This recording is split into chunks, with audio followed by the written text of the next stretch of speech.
Euh, Ici Spirit Autonomie. Alors on se retrouve en direct d'un camping. Là on est en Bretagne. Je dirais pas où exactement.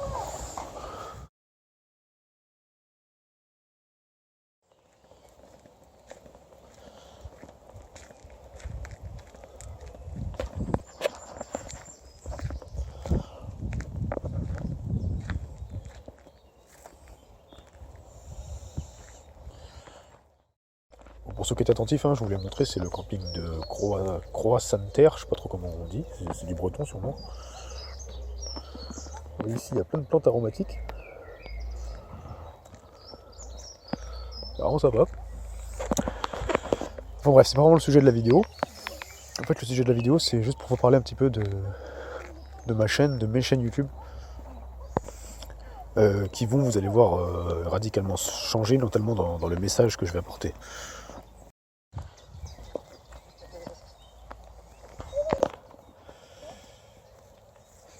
Ouais, alors, vous allez voir comme mes vidéos, en fait j'ai beaucoup de révélations en ce moment, de par dernière à la foi.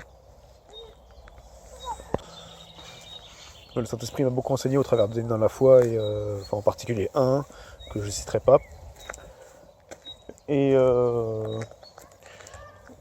comment dire, puis également en fait directement de révélation, directement du Saint-Esprit en moi, de par mes méditations, tout ça, la lecture des Écritures. Et en fait, voilà, je me remets beaucoup en question. Voilà, parce que des fois on parle, en fait, mais il n'y a pas de résultat. Beaucoup disent vivre Christ, et en fait, on vit que des bribes, en fait. On vit que on dit des bribes. On vit que des petites paillettes. Et moi j'aspire à bien plus.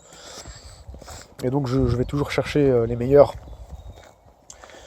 Et en fait voilà, je me suis, comment dire, j'ai compris beaucoup de choses dernièrement, enfin, deux trois trucs dernièrement, qui fait que je vais faire mes vidéos. Je pense que je vais supprimer une bonne partie en fait des vidéos que j'ai sur mon autre téléphone là, que du coup j'utilise plus pour faire des enregistrements parce que l'audio est vraiment pourri. Donc je pense que je vais supprimer pas mal d'audio plutôt de ce téléphone là. Et je vais plutôt faire des vidéos en mode question en fait, un peu comme la rhétorique juive. Vous voyez, la rhétorique juive en fait c'est répondre à une question par une question, mais c'est pas des questions inutiles, c'est des questions qui vous poussent en fait à chercher par vous-même. C'est un peu ça quoi. Je sais pas trop comment l'expliquer. Voilà, j'ai compris ça, et en fait je vais faire les vidéos de cette manière là. Et ce que j'ai compris en fait, c'est que je ferai sûrement une vidéo là-dessus, mais en fait faut savoir que toute l'histoire en fait du christianisme a été complètement modifiée. Vous savez, en fait je vous ai déjà parlé je vous le dis là parce qu'en vérité, les vidéos que j'ai faites sur le grand reset, il y a eu un grand reset. Bon, vous pouvez aller voir des vidéos si vous voulez sur YouTube, ou Odyssée en particulier, sur ce que certains appellent le grand reset. Mais en fait, il faut savoir que moi, ce que j'ai découvert, en fait, c'est que ce reset là qui aurait eu donc dans les années, en fait, avant en fait le 19e siècle, en fait, au 1er siècle jusqu'à peu près au 19e siècle, il y a eu en fait une grosse falsification, en fait, un gros reset en fait, aussi bien au niveau des termes en fait, de la langue. En fait, il y a eu en fait la volonté de cacher beaucoup de choses, et en particulier, en fin de compte, moi ce que j'ai découvert, c'est que c'est lié au christianisme. En fait. Et toutes les histoires de réforme, là, tout ça, les trucs de voilà catholiques, les guerres qu'il y a eu entre les catholiques et les protestants, tout ça, voilà, ça a beaucoup joué.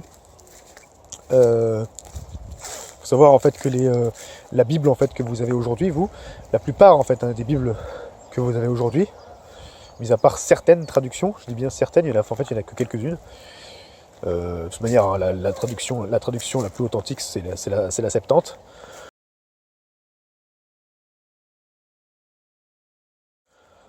Mais mis à part la Septante et voilà, encore la Bible de l'épée, il faut. Moi, c'est pour ça que en fait la Bible de l'épée, elle est bien, mais dans l'autre sens, elle est pas bien.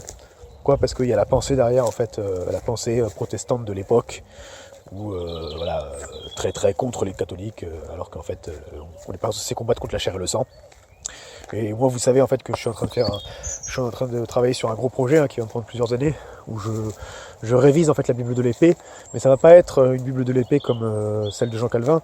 Mais en fait, je vais prendre une grosse partie, mais le texte en fait, le texte de cette Bible là, il va être plus basé justement sur la Septante, parce qu'en fait, dans la Bible de l'épée, ceux qui ont retraduit en fait, et même Calvin, en fait, ils se basaient sur le texte massorétique. Il faut savoir en fait que les massorètes, je ne sais pas si vous savez, mais dans la plupart des Bibles aujourd'hui, notamment les Bibles protestantes, on va vous marquer à chaque fois, genre que l'Ancien Testament, il est traduit depuis les textes originaux massorétiques.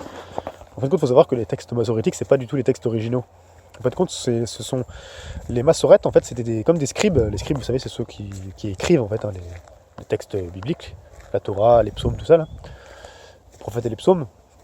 Et après le Nouveau Testament, ce sont ceux qui écrivent avec la plume. Il y en a encore d'ailleurs en Éthiopie. L'église d'Éthiopie, c'est une des dernières églises qui a des réels scribes en fait. Donc en fait, les massorètes, c'était des scribes qui en fait à l'époque des premiers chrétiens. Enfin, si je me trompe pas, c'est ça, ou c'est un peu plus tard, je crois, je sais plus. En fait, en gros, les juifs de l'époque, enfin, du siècle, c'était plus, je crois, genre du siècle après Jésus-Christ, un siècle après Jésus-Christ. En fait, ils en avaient marre, vraiment, vraiment marre, en fait. Ça les agaçait, et ils étaient dépassés, en fait, par le fait que les chrétiens, enfin, plutôt les chrétiens, en tout cas, ceux qui avaient véritablement rencontré Jésus, au-dedans d'eux, ils en avaient marre, en fait, les juifs, qu'ils citaient tout le temps les Écritures. Quand on parle des Écritures dans la Bible, c'est l'Ancienne Alliance, d'accord? En fait, ils en avaient marre qu'ils citaient en fait les textes anciens pour en fait parler du Messie, du Christ en fait, du Christ Jésus. Donc, ce qu'ils ont fait, et c'est là d'où viennent en fait, c'est ça les textes massorétiques, c'est qu'en fait ils ont modifié en fait les textes originaux, mais en fait, c'est-à-dire ils n'ont pas modifié les textes originaux, ils ont modifié en fait la Septante, d'accord?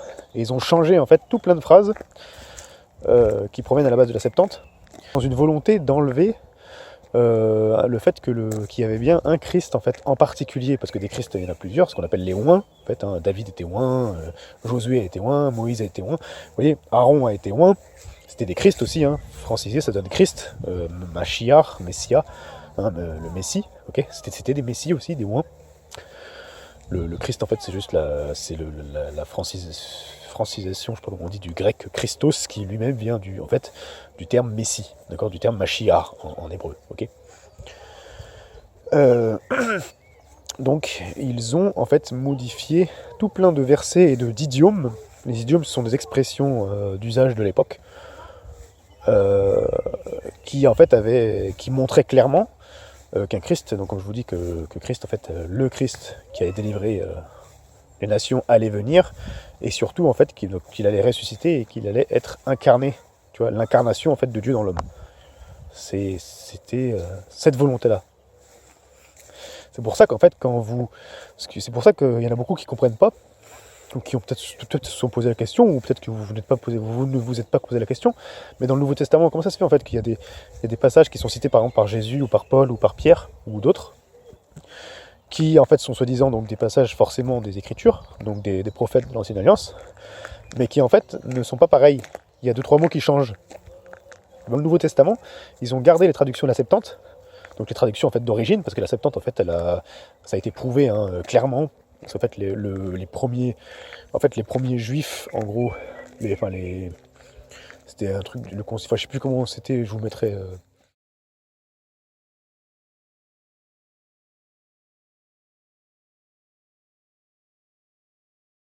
Lu en fait en gros il y a un personnage authentique qui a lu en fait la Septante, et il a dit en fait il a bien médité le truc, et en fait il a dit ce texte là est authentique en fait, il est le grec, il est le reflet en grec de l'Ancien Testament en hébreu, tu vois.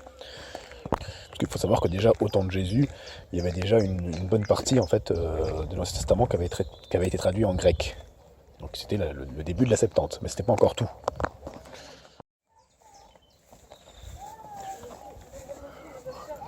Ok, donc voilà. Donc voilà, vous savez, ma femme et mes enfants. Donc voilà, juste pour finir, donc ces textes-là, comme je vous dis, voilà, ont été modifiés en clair. Et donc moi, je vais bien reprendre ça dans la version que je suis en train de retraduire là. Voilà, ça va être assez poussé. Je vais retraduire en fait à partir de la Septante. Donc particulièrement tous les versets qui, je vous dis, ont été cités du Nouveau Testament, qui bizarrement, ils ont gardé la Septante, mais dans l'Ancien, donc ils l'ont modifié. Donc ce sont les textes massoritiques, qui en fait, bizarrement, en fait. Ouais, donc je disais, ouais, c'est. Donc ce qui est grave, en fait, c'est que dans les termes justement qui ont été modifiés comme ça, en fait, ils vont vous dire que les massoritiques, ce sont les originaux. Alors que non, c'est pas vrai. Parce qu'en fait, c'est clairement écrit, c'est un fait historique, vous pouvez le retrouver, que les massorettes, en fait, ce sont bien des gens qui ont modifié exprès certains passages, en fait, certains versets de la Septante, dans le but, justement, d'enlever, en fait, la venue, en fait, du Messie, sa mort, sa résurrection et son incarnation dans l'homme. Tu vois? Donc c'est vraiment ça. C'est là où est tout le problème. Ça veut dire qu'en fait, toi, en fait, t'as une Bible de Louis II, une Bible. En fait, tous ces styles de Bible-là, les Louis II, même la Semeur, hein, bon, la Semeur, elle est bien parce qu'il y a des. Souvent, il y a les détails de l'auteur, tout ça en dessous. Bref, qui explique les concordances, donc c'est pas mal.